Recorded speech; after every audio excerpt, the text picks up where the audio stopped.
मेरा नाम बबलू बख्ती है। तो मैं करेंटली अभी CSE फाइनल ईयर स्टूडेंट हूँ। मेरा नाम आनंद है। Also I am known as Nandu भैया ऑल्सो। और हमारा जो पहला गेस्ट है उसका नाम है Riket Ram Bhosale. Welcome Riket sir. Thank you. Welcome sir. Thank you. Yes. Would you like to share something to my audience? मैं रिकेत राम भोसले।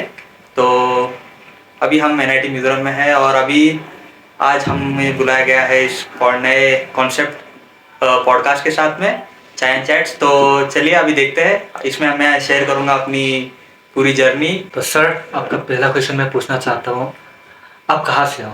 मैं पैदा तो हुआ था लातूर महाराष्ट्र में, लेकिन मेरा एजुकेशन के लिए मैं था औरंगाबाद, जो कि अभी छत्रपति संभाजी नगर बन चुका है।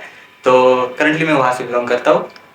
तो आपको NIT मिजोरम के बारे में कैसे पता चला? मुझे CS ब्रांच चाहिए थी, तो इसलिए मैंने ब्रांच को ज़्यादा प्रेफरेंस देते हुए मैंने NIT मिजोरम चूज़ किया था।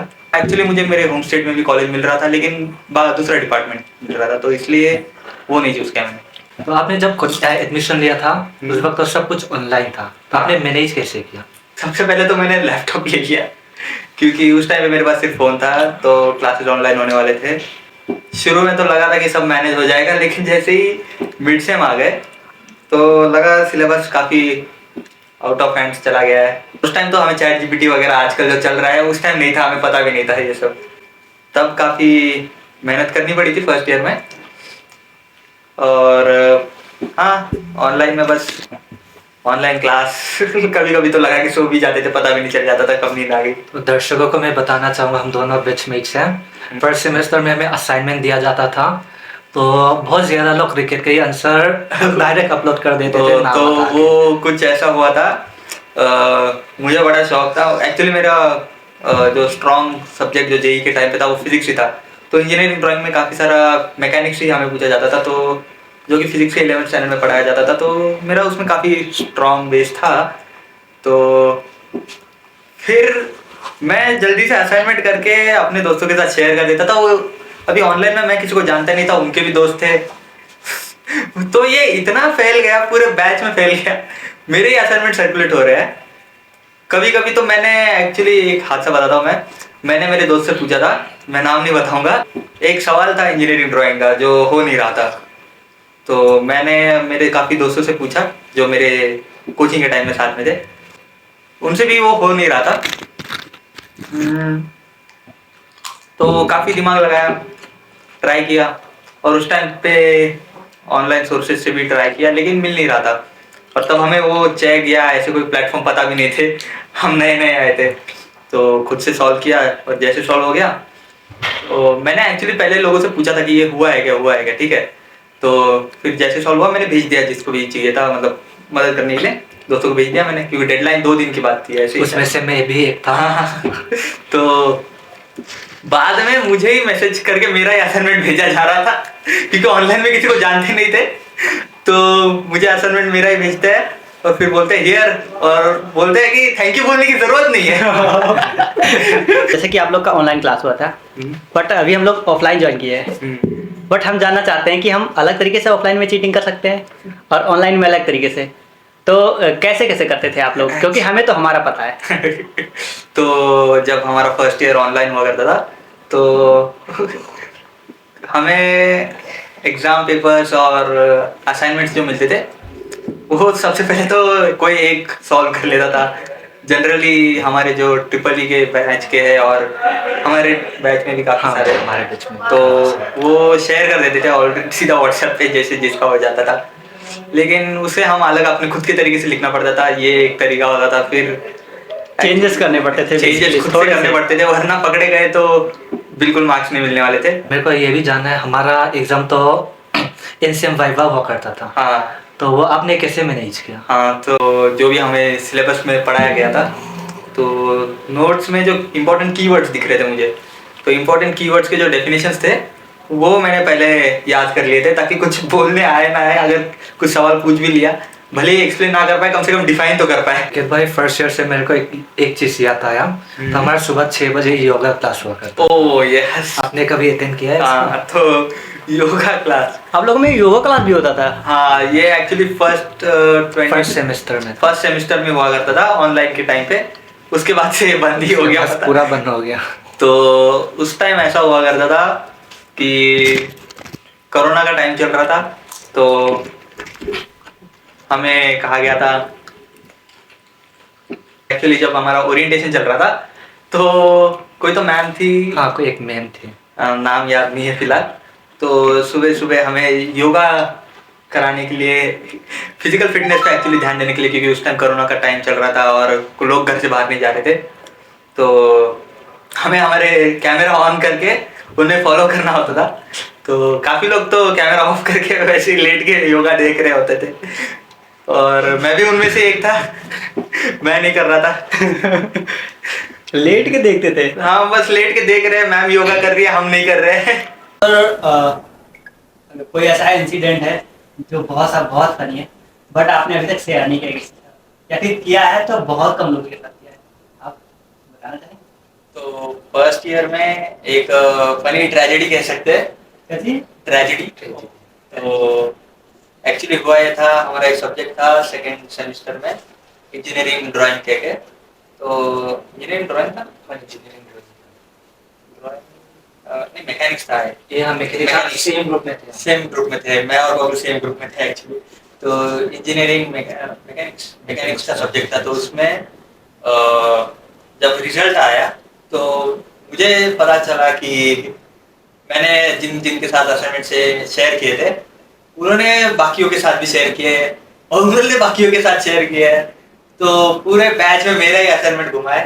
तो काफी लोगों ने तो खुद से लिखा था, मतलब देख के लिख लिया था, लेकिन कुछ माहिर बच्चे थे उसमें से। तो मैं क्या करता था, A4 के टॉप कॉर्नर पे मेरा नाम लिखता था, उन्होंने क्रॉप कर लिया, वही असाइनमेंट सबमिट कर दिया। ऑलमोस्ट 6 7 8 बच्चों ने ऐसा कर लिया था साथ में ही। तो जो चेक करने के लिए हमारे PhD सर के जो PhD होते हैं वो चेक कर रहे थे, उन्होंने तो ज्यादा ही सीरियसली चेक किया था। उन्होंने साइड बाय साइड सबके असाइनमेंट रखे थे अलग अलग टैब्स में खोल के अपने लैपटॉप पे, और फिर हमें ग्रुप में मैसेज आता है कि ये सबने सेम कैसे सबमिट किया है। ये हमारे साथ भी हुआ था। हमारा एक मैथ का वो था, असाइनमेंट चूज कर दिया था, तो हमने भी ऐसे ही किया था। बट हम क्या किए थे ना कि पहला पेज लिख लिए थे खुद से, अपना नाम और सब लिख लिए थे और सारा पेज वैसे चेक लिया था सब कुछ। हाँ, लेकिन हमारे टाइम पे जो PHP के एग्जिट होते थे वो ऐसे नहीं थे। वो फर्स्ट पेज के साथ second page, third page, fourth page, last page तक पूरा क्रॉस चेक कर लेते थे सारे रोल नंबर्स पे। तो उस टाइम मेरे ही असाइनमेंट मुझे दिख रहे थे। बस एक असाइनमेंट जो मेरा है उसमें ऊपर पे नाम दिख रहा है, बाकियों पे नाम नहीं दिख रहे, लेकिन मेरे ही असाइनमेंट है। तो आपको नंबर मिला उसमें या फिर? तो इस पे काफी अच्छा हुआ था। जब रिजल्ट आया था तो मुझे तो नंबर नहीं दिए गए थे, प्लस जिन्होंने मेरा ही सबमिट किया था उसको नंबर नहीं दिए गए थे। तो ये सीन हुआ था मेरे साथ। एक तो मैंने भी इसका तो असाइनमेंट कॉपी किया था, मैं सबका केस का पूरा रिजल्ट लाल में है, हम लोग पास। ये सब पास हो गए, मुझे उन्होंने FF ग्रेड दे दिया था। तो मुझे काफी रिक्वेस्ट करना पड़ा कि सर मेरा ही असाइनमेंट है, मैंने सबसे पहले किया है। तो बाकियों ने लिखा है तो मुझे थोड़ी पता है कि ऐसे हुआ। और बस काफी रिक्वेस्ट करने के बाद उन्होंने मार किए, और मुझे जो डिजर्विंग ग्रेड्स थे वो उन्होंने बाद में चेंज कर दिए थे। सर आप पे कुछ अफवाहें लगी है। अच्छा। हमारे बैच में काफी फेमस है ये अफवाह कि जैसे कि मिजोरम ना ठंडे वाला प्रदेश है, यहाँ पे गर्मी में तो ठंडी होती है बट ठंडी में और ज्यादा ठंडी होती है। बट जब जो बहुत ज्यादा ठंडी होती है ना तो सब बच्चे कंबल में होते हैं, बट सर ना स्लीवलेस पहन कर घूमते हैं बाहर। तो सर क्या क्या सीन है? एक्चुअली सुबह काफी गर्मी रहती है जब भी रात में ठंडी होती है, तो सुबह अच्छी खासी धूप सेक लेता हूँ मैं। फिर बाद में एक्चुअली रूम मेरा है जिस जगह पे है वहां पे रूम में 4 लोग ऑलरेडी रहते हैं, तो ऑलरेडी काफी ह्यूमिड हो जाता है। तो इतनी ठंडी रूम में तो नहीं लगती है, और बाहर में इतना निकलता नहीं हूँ रूम के बाहर। तो रूम के बाहर बस कभी कभी निकलता हूँ तो स्लीवलेस पहन के दिख जाते हैं, तो लोगों को लगता है कि ठंडी नहीं बज रही होती है। एक्चुअली ठंडी होती है, पर जनरली मैं रूम के बाहर रहता नहीं इतना। पर हाँ, यही कह सकते हैं, रूम के अंदर स्लीवलेस होते हैं तब रूम में कोई दिक्कत नहीं होती है, लेकिन लोगों को कुछ ज्यादा ही अलग नजरिए से देखते हैं फिर वो। तो इसी क्वेश्चन पे एक और अफवाह है। हाँ, तो हमें ये भी पता चला है कि आप जिम शुरू कर दिए हो, तो अच्छा। बाइसेप फ्लेक्स करने के लिए स्लीवलेस पहनते हो या नहीं ऐसे? नहीं, एक्चुअली वो ऐसा सीन हुआ था। एक्चुअली प्लेसमेंट के बाद नहीं, प्लेसमेंट के पहले से ही थोड़ा सा सोचा था, थोड़ा फिजिकल फिटनेस पे ध्यान दे देंगे, क्योंकि यहाँ पे काफी रूम में ही पड़े रह रहे थे, तो सोचा था कि थोड़ा फिटनेस पे ध्यान देंगे। वो कुछ अच्छे से निकला नहीं, लेकिन उसका आउटपुट तो फिलहाल के लिए सब ऑफ है। तो आपने प्लेसमेंट का बात कर ही लिया है, तो हाँ। मैं भी जानता हूँ, आप भी जानता, हम दोनों बैचमेट्स हैं। तो 6 सेमेस्टर के बाद सबने सोचा इस बार तो इंटर्नशिप किया ही करना, हाँ। तो सब मजे कर रहे थे। तो उसी वक्त आपने प्लेसमेंट कैसे क्लियर कर लिया, असेसमेंट कैसे क्लियर कर लिया, वो जानना है हमें। तो ऐसा हुआ था कि 6 टाइम की छुट्टियां चल रही थी, समर हॉलीडेज चल रहे थे उस टाइम, 2 महीने की छुट्टियां थे। तो 1 महीने तो मैं ऐसे ही घूम रहा था, बस कुछ कर नहीं रहा था। ऐसे 1 महीना तो ऐसे ही चला गया। फिर जब छुट्टियों का सेकंड महीना जब शुरू हुआ, तभी ग्रुप में आते रहे थे प्लेसमेंट अपॉर्चुनिटीज, तो मैंने ऐसे अप्लाई कर दिया था। काफी कंपनीज के लिए तो अप्लाई ऐसे किया भी नहीं था, जो एक आधी दिखी उसके लिए अप्लाई कर देता था। सबसे पहले तो असेसमेंट राउंड हुआ था, तो उस असेसमेंट राउंड में खुद के बारे में बताना था, प्लस एक वीडियो था, वीडियो को देख के एनालाइज करके उसके बारे में लिखना था।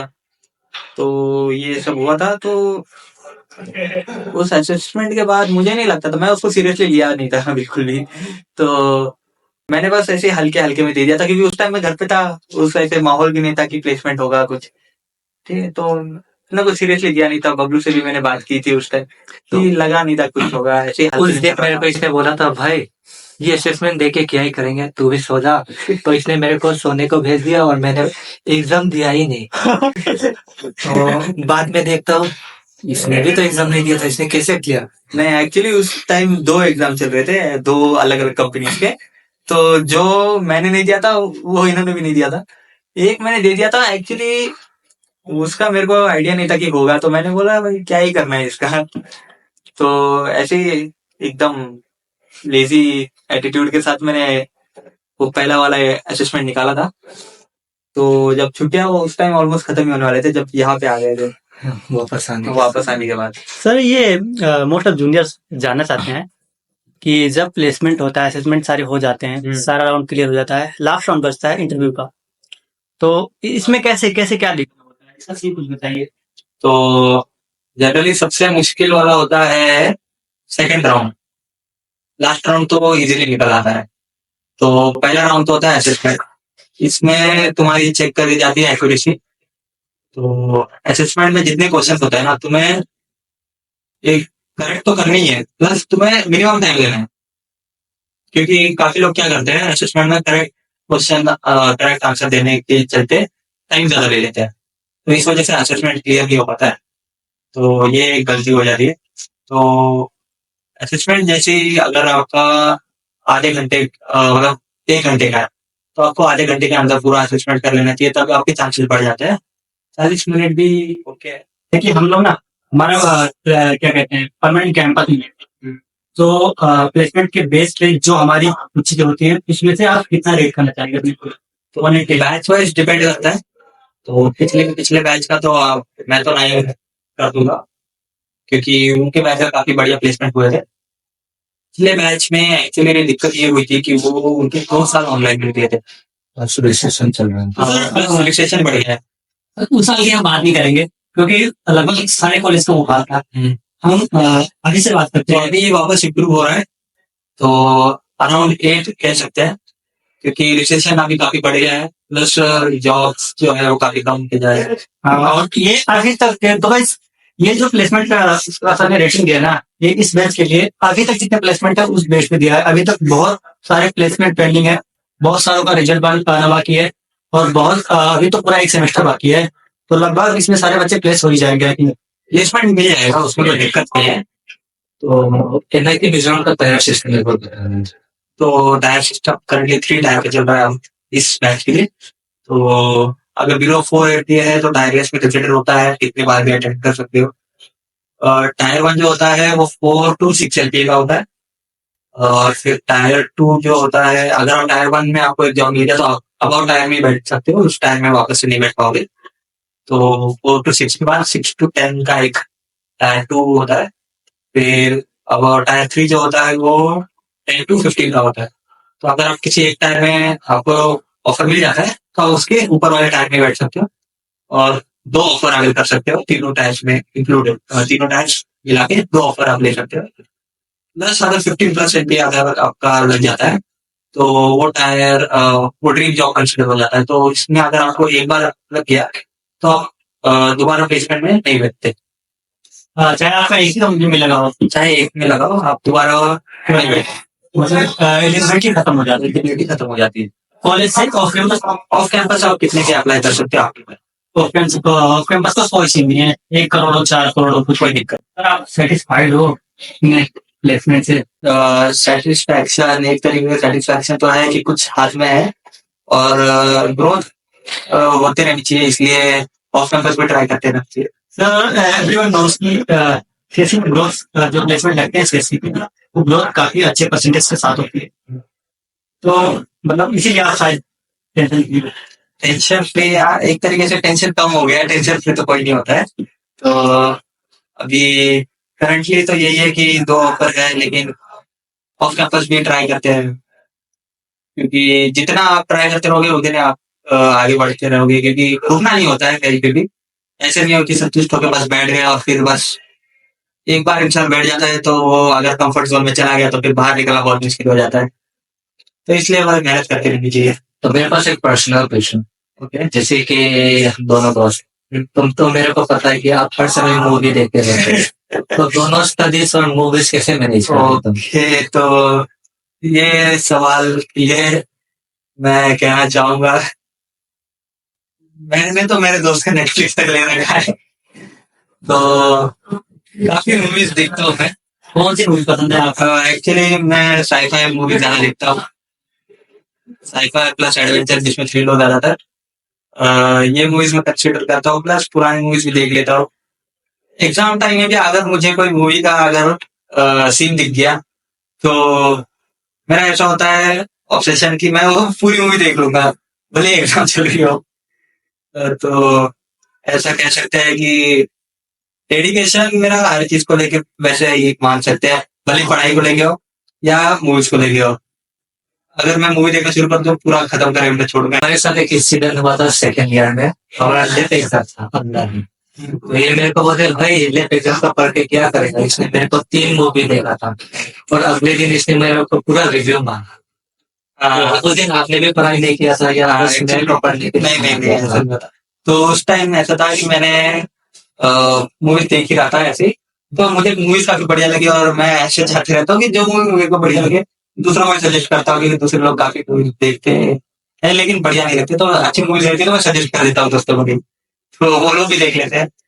तो इतने बढ़िया मूवीज अगर मैं देखता हूँ रिव्यू करता हूँ, क्योंकि मेरे दोस्तों में मैं पूछता रहता हूँ तो वो लोग बोलते हैं कि उन्होंने वो मूवी देखी नहीं होती है। काफी मूवीज में पूछता हूँ वो देखी नहीं होती है उन्होंने, तो इसलिए कोई अच्छी मूवी अगर मुझे मिल जाती है मैं दोस्तों को सजेस्ट कर लेता हूँ। अगले दिन लैब एग्जाम था, फिर भी निकल जाता है जैसे तैसे, इजीली तो हाँ, बस थोड़ी मेहनत करनी पड़ती है। एक तो हम दोनों सेम रूम में रहते हैं, जैसे कि रोल नंबर भी आसपास है और दूसरा का 3 है, मेरा 4 है, 5 है, मेरा 5 है। तो ग्रुप से होने की वजह से इतना दिक्कत नहीं आती है, कोलैब अच्छे से हो जाता है। कोई कोई सब्जेक्ट में ऐसा होता है कि ग्रुप में हमें परफॉर्म करना होता है एक्टिविटी, तो इजीली हो जाती है सबके कॉन्ट्रीब्यूशन के साथ। तो मैं तो बस यही कहना चाहूँगा कि चैनल को अच्छी ग्रोथ मिले, तो just like share and subscribe to this channel. Yes guys, तो हमारा पॉडकास्ट अभी यहीं पे आ गया है। हमारे गेस्ट तो चले गए, बट अगर आपको ये शो अच्छा लगा हो, ठीक है, ये पॉडकास्ट अच्छा लगा हो, तो लाइक शेयर सब्सक्राइब और हर चीज़ करिए जो कर सकते हैं, क्योंकि अभी हमारा काम काफ़ी छोटे लेवल पे है। जितना शेयर हो सके शेयर भी कर लेना।